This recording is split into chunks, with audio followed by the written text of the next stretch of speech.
A reportagem do portal 7 Segundos veio à cidade de São Sebastião, no Agreste Alagoano, pertinho de Arapiraca, para contar o drama do Marcos, que está aqui ao lado também da esposa, Simone, e também da mãe, a dona Lucimar.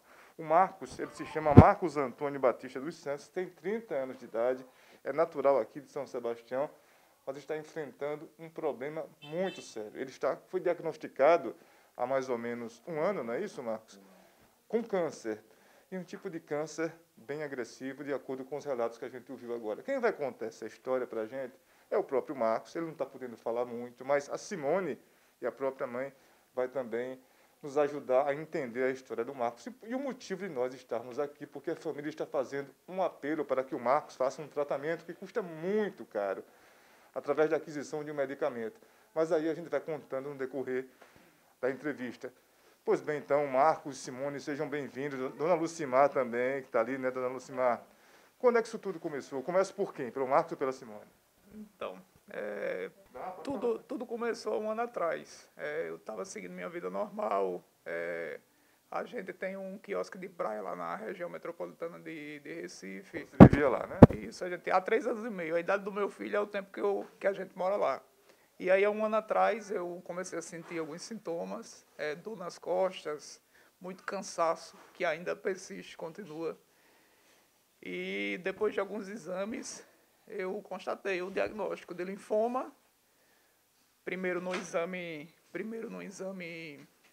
de tomografia, exame de imagem, e depois pela biópsia.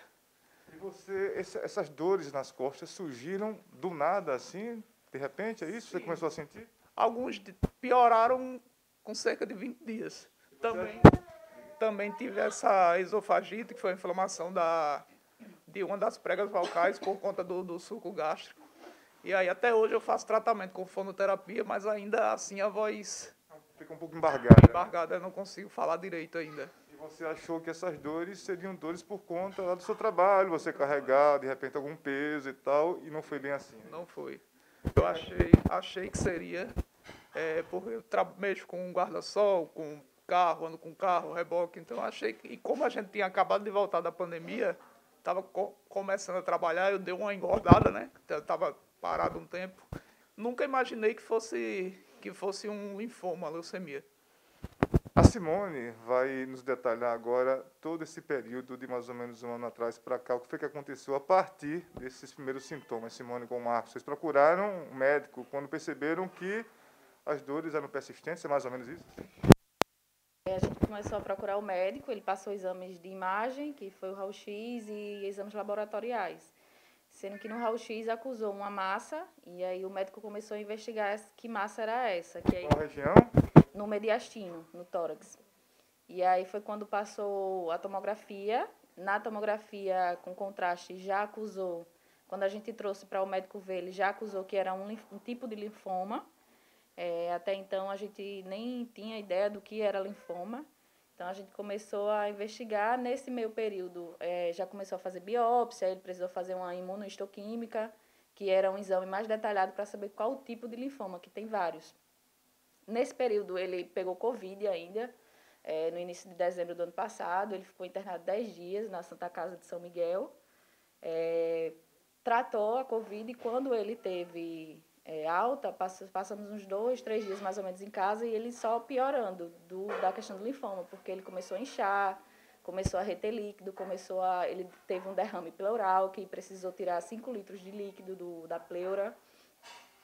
E como ele começou a piorar, a gente começou a procurar vagas, porque nesse meio tempo a gente estava esperando uma vaga na Santa Casa ou no Hospital Universitário, porque no Hospital Chama, em Arapiraca, não tratava o caso dele.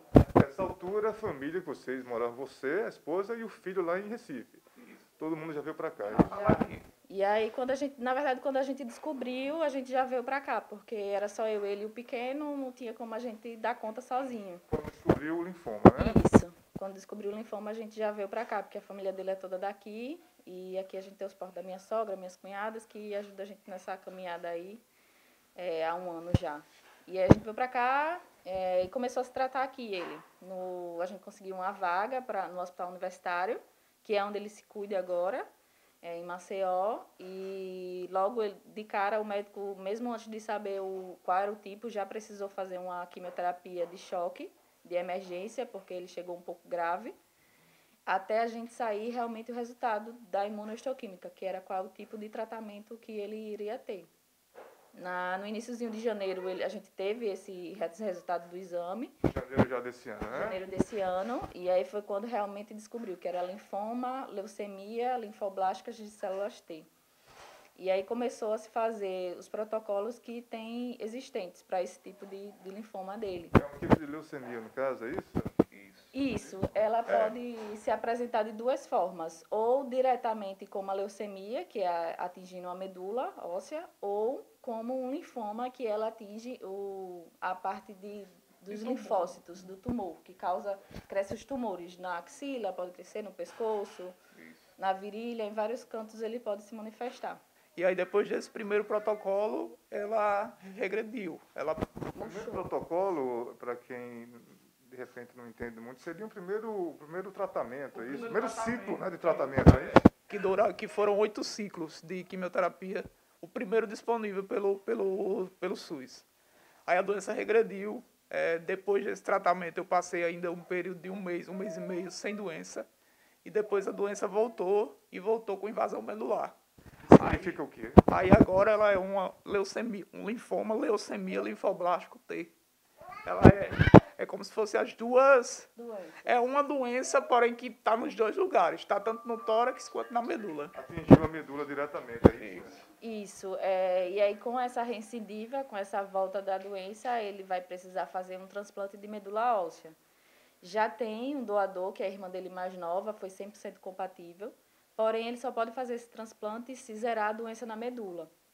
E aí eles tentaram um outro tipo de quimioterapia, fora os 8 meses que ele já tinha feito. Na tentativa desse outro tipo de quimioterapia, ele passou 45 dias internados, teve alta uma semana atrás, mais ou menos. Bem recente, né? Bem recente, e aí foi quando, antes dele ter alta, repetiram os exames da medula e foi quando se constatou que a doença não tinha regredido, não tinha atingido nada, a quimioterapia. Segunda vez agora. Dessa segunda vez. A quimioterapia foi tão forte que ele pegou uma infecção pulmonar que ainda está sendo tratado, mas para a doença ela não fez nada. A esperança agora está no medicamento chamado Nelarabine. Esse medicamento ele é importado. A gente pegou os orçamentos da Alemanha, da Bélgica e dos Estados Unidos, não foi? Isso, Qual o custo? O custo hoje é R$145 mil por ciclo. Eu preciso fazer 6 ciclos. O que daria mais ou menos quanto? Daria 870 mil, mais ou menos.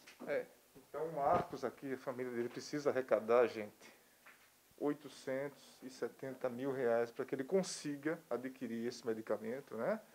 E consiga fazer com que a doença regrida, para ele poder fazer o transplante, mais ou menos por aí? Isso. Exatamente. Preciso passar por esses 6 ciclos. É um ciclo a cada 21 dias. E aí, depois desses 6 ciclos, a medula precisa estar zerada para que eu possa ir para o transplante. E vocês pesquisaram, né? Esse medicamento também, claro, foi por orientação médica também. Sim, foi o médico que na sexta-feira passada, como a gente teve alta e eles ficaram de estudar o caso, porque não tinha mais nenhum outro medicamento conhecido pela medicina assim específico para a doença dele. E aí aqui no Brasil. E aí ele, depois de alguns estudos com outros hematologistas, que são 4 hematologistas que cuidam dele lá no Hospital Universitário, acharam essa medicação para a gente fazer essa tentativa. E com fé em Deus a gente vai conseguir. Então vocês criaram, tem uma conta, tem um Pix, não é isso? A gente vai colocar aqui embaixo, né, perto da tela, o Pix no nome do Marcos e também no nome da Simone, né, para que quem puder, né, contribuir com qualquer quantia, não é isso, Marcos? Sim, qualquer quantia, quem não puder contribuir financeiramente, compartilhar a história, já é muito bom e desde já a gente já agradece já de coração. Muito obrigado a todo mundo. É isso, Simone? Isso mesmo, desde ontem, que foi quando a gente começou a receber os orçamentos, que a gente pediu no final de semana e as empresas começaram a responder ontem. Quando a gente estava com o orçamento na mão, que soube o valor, a gente já começou essa campanha, criou um Instagram, @todos_pelo Marcos. E lá a gente está postando a nossa luta, a história dele, como que começou, está postando tudo e está fazendo as arrecadações. E desde ontem, graças a Deus, o pessoal tem contribuído, tem seguido, tem compartilhado. Então, assim, desde já a gente agradece muito. É nessas horas que a gente vê que o país ainda tem muita gente boa e que ainda tem jeito no Brasil. Qual o nome do medicamento, por favor? Nelarabine. Nelarabine, né? Nelarabine. Nelarabine. Com N, Nelarabine. E aí, o total de 870 mil. Só recapitulando a história, por ciclo seriam quantos mil reais? Né? Seria 145 mil por ciclo. São 6 ciclos. 6 ciclos. É. Então, o total mais ou menos de 870, não é isso? Então, a campanha Todos pelo Marcos, não é isso? Está no ar. Quem puder contribuir, qualquer quantia, como eu já disse, né, para ajudar o Marcos no tratamento dele, para que ele volte a ter a vida que ele levava há pouco mais de um ano, gente. E aqui, lá no cantinho, está ali emocionada, lógico, a dona Lucimar, que é a mãe do Marcos. Vamos conversar com ela também. Verdade. E eu creio no meu Deus, que tudo pode. A última palavra do Senhor. Esse ano não foi fácil para a gente. E eu creio que a gente vai vencer. Ele já está vencido em nome de Jesus, porque o Deus que eu sirvo, ele tem poder. Aqui ao meu lado está a Laine, a irmã do Marcos, que é compatível para o transplante, né, em relação à questão da doação da medula óssea. Não é isso, Laine? Isso, correto. É um drama, mas é aquela história, né? Onde a vida é a esperança, né? Com certeza. E, para mim, a maior esperança já foi eu ser 100% compatível com ele, onde só teriam 25% de chances, irmãos de pai e mãe.